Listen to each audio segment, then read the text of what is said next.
great drinks, excellent vibes. Welcome. Guinness is a religion in Ireland. Oh yeah. Hey, we heard you make beer. Can you make a stout for my birthday party? We don't play. This is the best beef jerky I've ever had. Prices will be cheaper, the cocktail quality will be just as good. Wow, well, running a bar in Korea sounds like a crazy ride at times.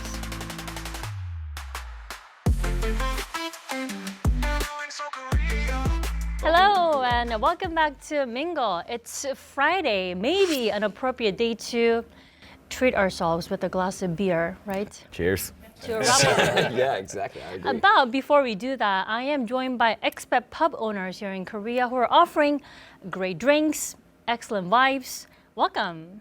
Thanks for having us. Thank you for having me. So please do introduce yourselves. Eric? Sure. My name's Eric Moynihan. I'm the owner of Magpie Brewing Company. We have a brewery located in Jeju, 2 bars in Jeju, one at the brewery and one in the Tapdong neighborhood. And then our original location is in Gyeonggi-dong, and we opened up about a year ago a new location in Uljiro as well. I'm Kevin Conlon. I'm a co-owner of the Crack House, an Irish pub right in the middle of Itaewon. And yeah, we just wanted to create a space for experience in Ireland, Irish culture, Irish events, some food, but also good vibes and good crack, which is our way of having fun. I'm Philip Bald, Southside Parter co-owner, creative director. We're in Nuksapyeon. We've been there 12 years. We run a cocktail program, wine program, food program, people program. We do events, LGBTQ stuff. We do community support fundraising. We're just a neighborhood bar and we exist because of the people around us. So that's what we do. Come visit us. Check out what our vibe's like. Hi, I'm Christopher Shin-Packard. I'm the owner of Blacklist in Itaewon. And we're very, very proud of our offerings, which include craft cocktails made basically the strongest in the city. We're known for our overpours and some of the best bar food that I've had at any establishment. So yeah, we'd love to have you this summer on our beautiful rooftop and hope to see you soon. Thank you for having me down. Thank you for joining us. Now, drinks are something that tie 4 of you guys today, but I'm sure you guys all have different concepts and like unique ones for your own pubs. What inspired you to establish your own pub with that unique traits? Our Blacklist entire offerings happen to be the things I like and the things I don't like at other bars, which is I like strong drinks, served fast, served cold, served in a clean glass. I like to have a glass of ice water without having to ask for it. Sounds like very Korean. It has to be fast, it has to be there. Grumpy old Odyssey style, but with the quality aspect. We're here for a reason, to have a good time and all that, but the quality is there, which keeps people coming back. Oh, how about you, Eric? Yeah, when we started Magpie, we were kind of inspired by a lot of the bars we went to in like Brooklyn and places like this where it's really dark. You know, it's just kind of, it's more about like, not necessarily one-on-one, but when you go in there with a friend, you might see people and it might get a little bit rowdy, but it's usually more just sort of like intimate and quiet. And so we tend to keep our lights pretty dim and just sort of have like spotlights on each of the tables. We tried to just keep everything pretty simple. So we do beer and pizza. We were sort of one of the first guys that did the PMEC. That kind of came from Magpie. Yeah, so that's kind of what we've done and just try to... You can't go wrong with PMEC. You know, you can't, definitely. Thanks for creating it. Yeah. How about you? I suppose, yeah, our motive was creating something as close to an Irish pub vibe as possible. There's, Irish pubs are famous around the world and they are everywhere around the world, but a true authentic one from our side, there's some niches in there. And I think it's just hybriding really what we like about an Irish pub or what we like to experience in a pub ourselves, but also it has to serve what's going to make it attractive for new people to experience that. But for the beers, Guinness is is a religion in Ireland. It's part of the culture. It's part of nearly every experience when you go out. So we're very proud of it, but also we want to serve it with that quality. So we put a big emphasis on making sure the Guinness is as good as it can be, and where possible, we have as many Irish products on our shelves and ingredients. But that has its challenges, and sometimes it's just not viable. But that's our goal, just to make it as authentic Irish as possible. Awesome. Well, fill us in. Yeah, a similar kind of energy. I think I'm from Texas, so basically we try to bring a Texan style bar to Seoul because we felt like it could benefit from it. Because every bar, this was 12 years ago, at the time was just doing the same exact thing. So it took us a while to learn, but what we decided at that point was, let's just do our own thing. It's going to be a Texan thing. Prices will be cheaper, the cocktail quality will be just as good. We're gonna focus on highlighting our cultural food, which is tacos, burgers, queso, stuff like that. So we started to care about our culture and how then, later on, how do we get everyone else to understand it? Because it didn't happen really easy. And we had to be smart about operations and marketing and business to have success later on. So that's how we started. Well, it worked eventually. Yeah, eventually, yeah. It took a lot of work though. Well, two of you are from the States, and I have to ask, was there anything American that you knew you had to bring to Korea? Either a dish or a drink, any type of culture that you wanted to really have people in Korea experience? There was no active intention of I'm going to Americanize Itaewon. I am going to sell Budweiser and Yongsan. I'm going to sell bourbon. But the thing that really, really resonates, that is the most Americana thing that I do at Blacklist, is we make our own yukpo, our own beef jerky.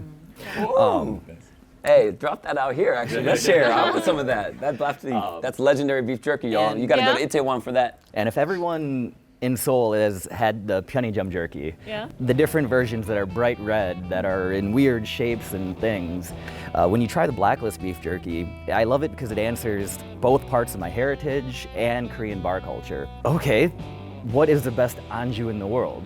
Salty, spicy beef? What could make a Magpie beer taste better? What could make a margarita taste better? And so we've been making, sorry. Tacos. Tacos, I was gonna say, just for that last part. We've been making hundreds and hundreds and hundreds of kilos a year, and we've been doing it for 8 years, and it still is something that both resonates as a taste of home, where an American guy will come in, this is the best beef jerky I've ever had, and versus a Korean coming in saying, this is the best beef jerky I've ever had. And that just makes me happy because I just learned how to make it growing up with deer hunters and all that stuff in the countryside. Wow. That is fresh. Yeah. How about you? Again, with Chris, it wasn't like an American thing. I mean, we really draw like about our real experience, and I'm from Houston, and that's like completely different than anywhere else in America. So, I mean, we're a port city, multicultural, we have black, white, every color of the rainbow. But Houston's a great city, and it really guided what I wanted to provide in the bar, which is just a really open environment for people to come in from any walk of life and feel welcome. And then you can draw it to Texas, and then you can draw it to the South, and that's why we decided to call the bar Southside, because everyone vibes with that Southern mentality. It comes from everywhere in the world. That's why South Korea, we like it here instead of where it could get worse, right? Anything Canadian for you? The only Canadian thing, which is really strange, is the Hawaiian pizza, which is actually was invented in Canada, which is oddly enough. And so that's the only thing that I actually is like, I really want Hawaiian pizza on the menu. And like everyone else is like, oh, Hawaiian, like, do we need to do this? No. And I was like, no, we need Hawaiian pizza on the menu. But I don't really think of that as being a Canadian. It wasn't me putting my foot down to say Canadian. It was more of just, I really love Hawaiian pizza, and so I wanted it on the menu. I like Hawaiian too. Yeah, there's not really a lot of anything. We don't do anything maple syrup. We don't do anything like, there's nothing what are like you this. scared of? Yeah. Where's the flag? I've never even seen a Canadian flag around your place. You know, I don't think like Canadian bar culture isn't the same as like Irish bar culture, which is a very sort of distinct, you know, sort of like idea. Nor is it the same now than it used to be. Like new Canadian bars are different than old Canadian bars, so we should kill the old ideas, right? Anyways, yeah, so that, just bringing that kind of attitude, that kind of feeling. I'm sure you have lots of Irish themes to bring, right? In Ireland, everything is about storytelling. So our history kind of had led us to a pub being a central point of the community, and so having a drink or sharing a story turned into singing. So stories and storytelling is a huge part of an Irish pub. And so you'll find in the Crack House, if it's a football jersey or a sign, that it's connected to something. We've brought it from Ireland out here. Events and making sure that we have, you know, all the authentic Irish activities kind of in that place. If it's music or we've had Irish dancing festivals in there somehow. And dancing festivals. Yeah, I mean, like, again, the scale is quite small, but no one else is doing it here, and no one else is doing it in Asia, really. So we've had people fly from across the continent to come just to do a festival in that cool. venue. Yeah, that's what we really felt like. The community didn't have a home to run all these activities. So by us being passionate about it, we can just initiate it without any hassle, and that's what kind of kick-started it all, and now it's thriving a couple of years later, so it's great.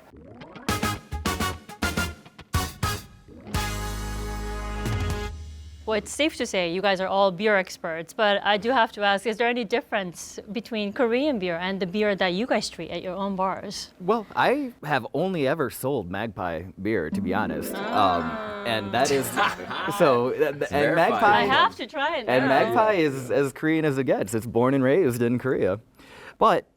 For just speaking on beer as a whole, is Western beer better? Is a Guinness better than a Cass? Well, yeah, it's better than Cass. But Korean dinner, do you really want a Guinness? I absolutely do not. I want a Terra, I want a Cass, I want a Height. But in my 10 years here, you have noticed a marked increase in the options of Korean domestic beer. Just as an end consumer, now you can really find the beer to match the food, which I'm a pretty big fan of. Yeah. Well, they say what the best beer in the world is the one in your hand, right? And so it's like, I think that there's a time and place for every beer. Like Chris said, you go to a baseball game in Korea, it's awesome to have a Terra or a Cass or something like this, or you go to a gogi jib. Yeah, like those beers are perfect. They're super carbonated. They're really light. It doesn't detract from the food. It actually like adds to it. Plus, variety never hurts for consumers like myself. Yeah, certainly. Yeah. I'm no expert, so I'll be stating that from the start. But like you said, I mean, the style of drinking here is so different to where I'm from. In terms of just the volume or the glass size, and that you complement it with food and that. So it's a very dynamic customer base here. And of course you want to hold your own values and do it your way, but I mean, you end up having to change and accommodate a little bit some of those intricacies, and that's what makes it very interesting here. Otherwise, I don't think I'd have an interest in running a bar at home. Same old. Whereas here it's very dynamic, and you get to kind of celebrate both cultures as much as you can. Well, anybody can become a bar owner in any country, but I'm sure not everyone can do it like you guys. But I have to ask, was there any moment or a memory that sticks to you, thinking like, wow, I love doing my job? I think my favorite part about doing Magpie and things is actually like these guys. I bump into Phil going down the street. I stop in at Chris's bar all the time. And there's this really sort of tight-knit community of support with everyone. And that's my favorite part about it. Like, the customer interactions are amazing too. But knowing, like, we go through a lot of the same stuff. And so when I see Phil, it's like, oh, how's your week been? Are things are things good? Are things going this? And so I think that's the really fun part about it for me. And like, you do love, especially with craft beer, everyone told me, all my Korean friends told me when we first started, this will never work. Like, Koreans don't like this kind of beer. They like very light rice lagers that are really carbonated. And having these like older gentlemen come into the bar and be like, Eric, I really love what you've done here, but no one's gonna like this beer. No one's gonna no, this is never gonna work. You should think about making a lager, a really light lager. I say, okay, I'll think about it. And then next week he comes back with 4 friends and he says, you gotta try this weird beer that Eric makes here. Weird beer that Eric makes. They all drink it and they say, yeah, I prefer lagers, thanks anyways. And next week, those 4 guys come back with 4 more friends. And so it was like a really unique experience. And so it was kind of like a little bit of frictional for them, like a little uncomfortable. But once they get into it, they like it. And they kind of do that. And so that's always this like, oh yeah, like don't listen to the haters, kind of, you gotta sort of have a path that you wanna kind of go on and make things the way you wanna make them. Yeah, it's about guidance. You just guide people to your ideas. Yeah. And if they're good, they follow. Yeah. And they have been for a long time. Thanks, brother. First craft brewery in all of Korea started it. My absolute favorite thing about the bar is really the networking aspect. When I see my guests come in, especially my regulars, especially my friends, and the ability for my customers to have a good time, have a good dinner, have a good drink, but then to be able to significantly enhance their life, whether through meeting a business partner, meeting someone in the same field, meeting a significant other, that to me is why I like going into work. Selling a drink, all that kind of thing, that's well and good. But watching people have a date at the bar, then propose at the bar, and then have their wedding anniversary or party there. Me selling a drink is now a significant part of their story. And so these memories are what I like, right? Outside of the few dollars I take home, these are the things that actually make me happy and why I've been doing it for over 8 years now. Wow, well, running a bar in Korea sounds like a crazy ride at times. Is that a rewarding one? Right? Usually Phil's the one making it crazy when you go into his bar. He's the instigator. It's not really crazy. Saturday at about 2:30 there's an actual time for Saturday it. at 3. I think post 2 a.m. And we are just getting started. For our next episode, we'll delve into more stories behind the bars and the rooftops and tacos, craft beer. And maybe these guys will give us some great tips, like hangover cure tips, some great drink. spots to find here in Seoul. So stay tuned. There were some younger Koreans said, "Oh, Magpie is not really Korean brewery." Took people outside of Korea to respect us, and then people in Korea. The communal aspect to eating and drinking opened up a whole new social life for me. And Those are the ones that really make the difference. You guys are just not bar owners. You guys are building a community. Pop the pub, we're on the map. Mingle with pub owners in Arirang, Seoul, Korea.